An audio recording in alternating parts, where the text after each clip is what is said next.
Dès septembre prochain, les étudiants de secondaire 5 du Québec auront dans leur cursus un nouveau cours de littératie financière. C'était demandé depuis longtemps, mais aujourd'hui, on s'inquiète du contenu de ce cours-là. On en parle avec notre économiste invité, justement Yannick Marcil. Bonjour Yannick. Salut.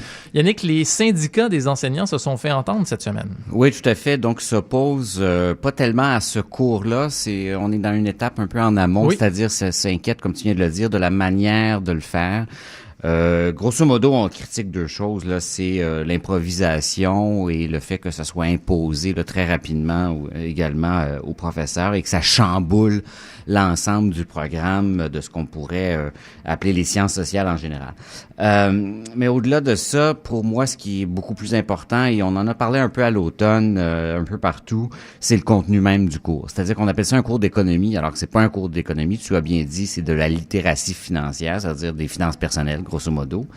Mais le ministre de l'Éducation et le gouvernement n'arrêtent pas de parler de cours d'économie, comme c'est important l'économie de nos jours, machin chouette. Ça sonne bien, ça sonne sérieux. Tout à fait. L'inénarrable Léopold Lauzon, professeur de comptabilité à l'UQAM, il n'y va pas avec le dos de la cuillère comme d'habitude en disant que c'est un cours commandé par les banquiers qui perpétuerait l'asservissement des citoyens au vilain système capitaliste, etc. Donc, deux choses, moi, qui m'apparaissent problématiques en termes de contenu, au-delà là, du fait que on peut être d'accord avec les syndicats, bien sûr, là, que les manières de faire sont peut-être pas adéquates. Dire que ce cours serait soumis au diktat des vilaines entreprises financières, c'est un peu facile. Hein?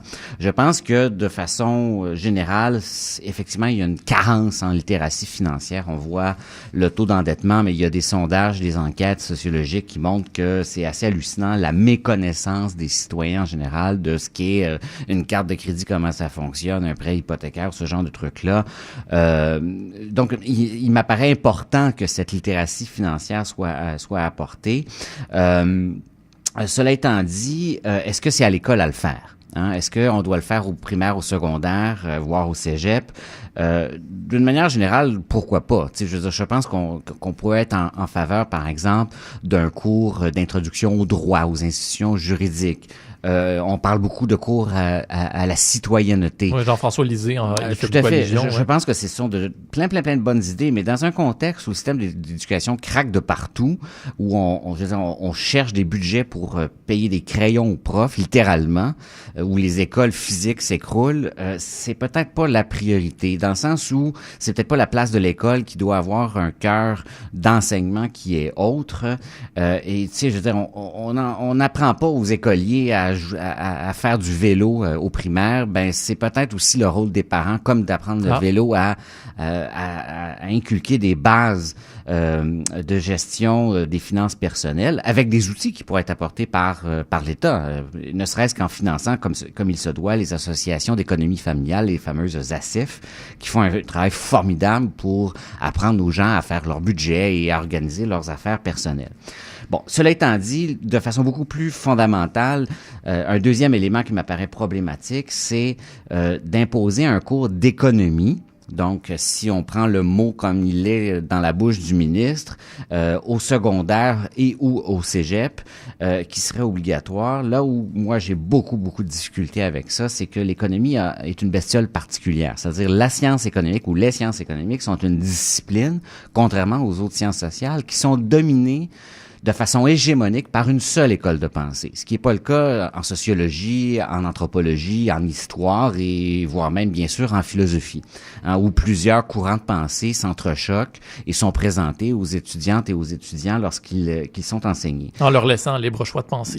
À tout le moins de voir qu'il y a plusieurs visions du monde, hein, d'appréhender le monde, par exemple économique, de façon différente. Or en économie, c'est pas le cas. 90-95% des économistes sont formés dans une école de pensée qu'on appelle néoclassique, qui est idéologiquement proche du libéralisme, méthodologiquement proche de la rationalité individuelle. Donc, c'est le libre marché, c'est le moins d'État possible, ainsi de suite. Ce qui est une vision du monde qui se défend, là n'est pas la question, mais c'est que si on ne présente que celle-là comme étant une science aboutie, donc détentrice de vérité, on ne montre pas la pluralité du monde et de la pensée économique. Or, si on design un programme d'éducation en fonction uniquement de cette école de pensée, on va perpétuer, et ce qui est pire à mon sens, on va perpétuer cette vision du monde.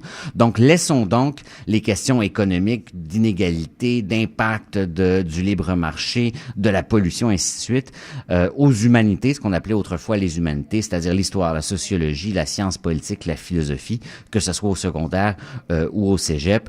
Ce ne sont surtout pas les économistes actuels qui pourront imaginer des programmes pluralistes et inventifs qui permettraient aux étudiants d'avoir une vision du monde et un esprit critique sur notre économie. Parce qu'en ce moment, on s'enligne vers un modèle qui placerait les étudiants devant un fait accompli plutôt que devant une réflexion saine. Un fait accompli et un discours de vérité qui n'en est surtout pas un et qui ne doit pas en être un. Yannick Marcil, notre économiste invité, merci beaucoup d'avoir été là aujourd'hui. Merci, bonne journée. À bientôt.